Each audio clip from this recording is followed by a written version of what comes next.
The following story is completely based on true events. The real names of the people portrayed have been changed to protect their identities. Viewer discretion is advised. Finally, I'm all done with work for the year. Time to take a load off and relax. But honey, tomorrow is Christmas Day and we're going on vacation. I told you the brakes in my car are shaking, and I don't feel safe going on a family trip just the way it is. Surely it'll be okay. Your brake rotors are just warped a little. It will shake, but it will be okay for our trip. I am not taking our family out in that car. There must be a way to sort them out before the trip. Well, all of the brake places are closed down for Christmas. It's just going to have to wait. Didn't you convince me that we needed a lathe at home for if something like this happened? You must have enough tools out there in that shed to be able to fix it. All right. Pull it around the back. Let's see what we can do.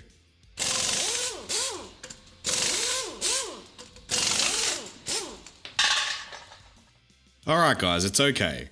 Let's see if we can save this trip. It's Christmas Eve and we need to get this job done ASAP. But it doesn't seem I can mount this one in the 3-jaw. There's a taper on the back side of the rotor that's a little too long for the gripping range of the jaws.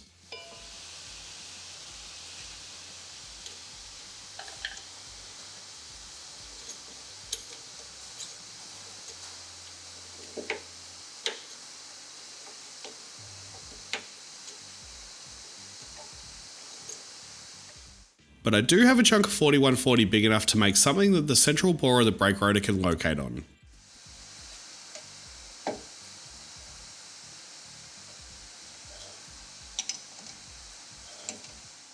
Yep, that's big enough to make me nervous.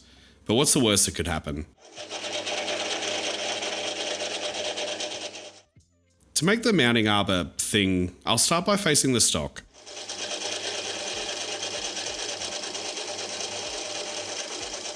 I haven't turned much stock of this size before, and it's slow going, but with some light passes, it doesn't seem to want to jump out and bite me.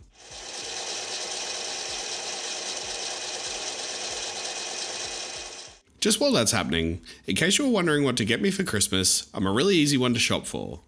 All I really want for Christmas this year is for you to hit that subscribe button, and if you're feeling extra generous, hit the like while you're there and leave a comment. It makes the world of difference to how these videos perform.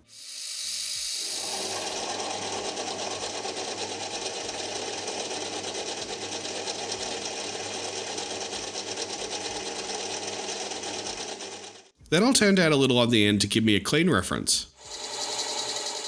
Now I know I should have probably cut this stock down a bit shorter, but to be honest, I didn't really want to waste the whole chunk making this thing. But if I'm careful, I should have a pretty usable chunk of steel for another project down the road. Then I can drill a little center spot and run a small pilot drill through the center. I'm going to be parting this end off to make the cap, and I'm hoping that I should be able to pick up center from this drilled hole on the other side a little bit later on. Well, hopefully that makes more sense in a sec.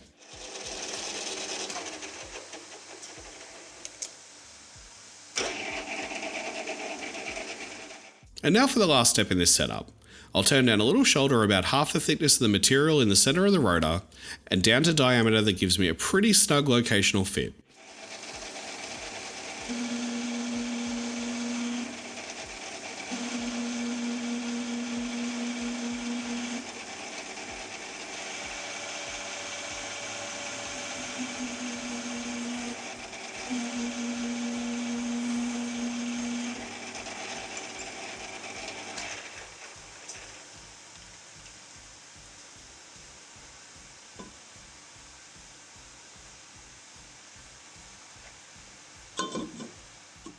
And that's pretty snug. So I'll just clean up that back face a little and then break the hard edges.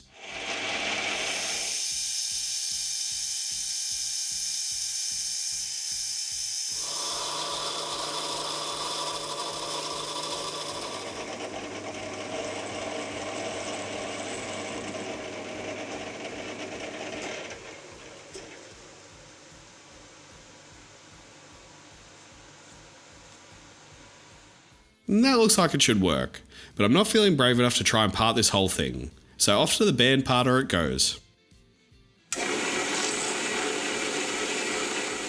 For the record, this stuff cuts crazy slow. This one slice was over 17 minutes by itself, but I guess it's faster than breaking all the parting inserts I own, I guess.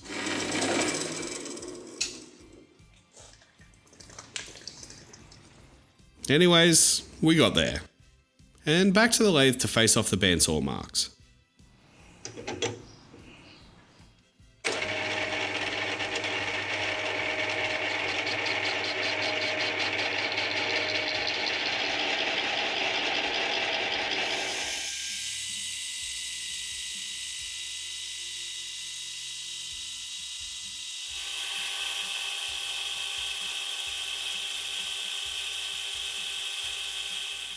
And what an annoying chip, it's managed to loop around the holder.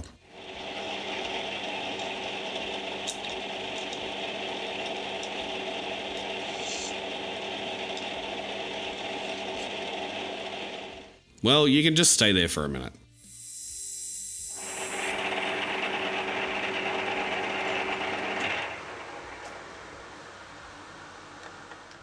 Yeah, gotcha. Now all I need to do is come back in with the center drill and give me a spot for the live center, and that should make a clamping cap thing.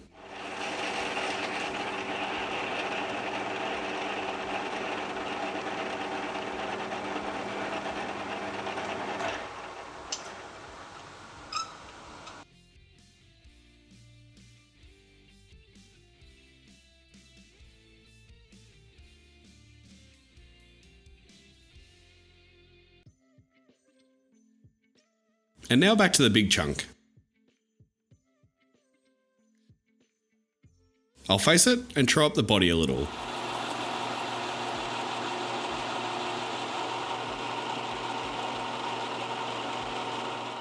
My theory is that as long as I have the clamping faces nice and true to each other, and I locate them on the same face that would bolt onto the hub of the car, everything should be within spec enough for this to work.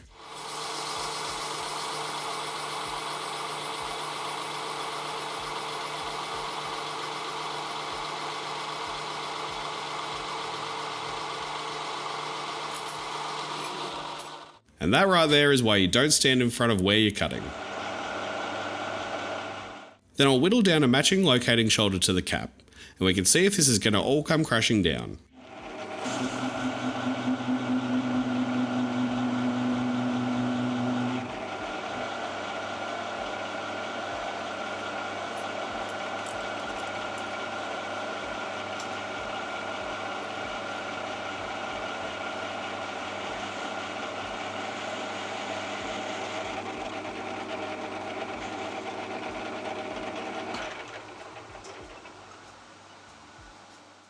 On the rotor goes, and I'll pop the outer cap in.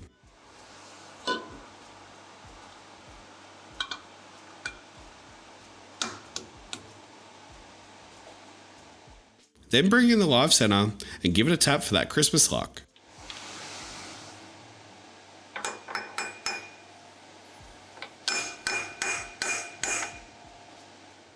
And just to state the somewhat obvious, this whole contraption isn't driven. All of the clamping pressure is coming from the pressure I can apply from the tailstock. And there probably should be something going through the center of one of those stud holes there, so something is fixed and positively driving the rotor. But I didn't have any stock big enough. And well, it's Christmas. We have to work with what we've got. And a quick job is a good job. But I am getting a little ringing.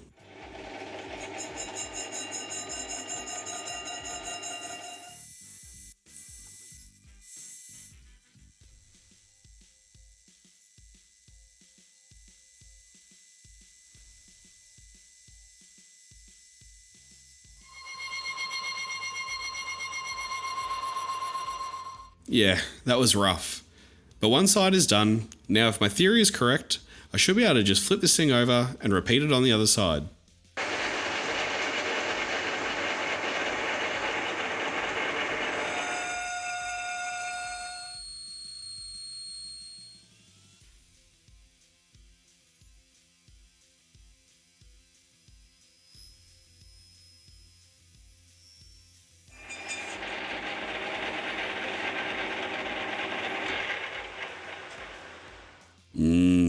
Chattery. But what matters most is that we don't have any taper from side to side.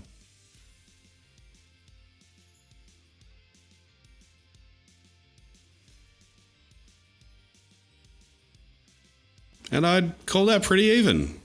Or even enough.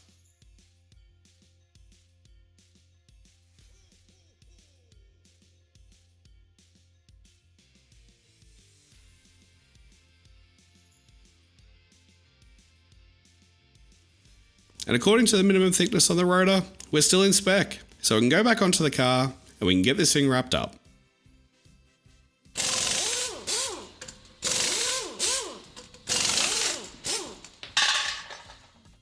Alright, that should be better. Can I put my feet up now? Thanks, honey. I feel heaps better about our trip. You could even say I saved Christmas? Calm down. I've been asking you for months. But thank you for getting it done. Wishing everyone out there a very Merry Christmas and a happy holidays from Nomad Handcrafted. Stay safe, and we'll see you on the next one.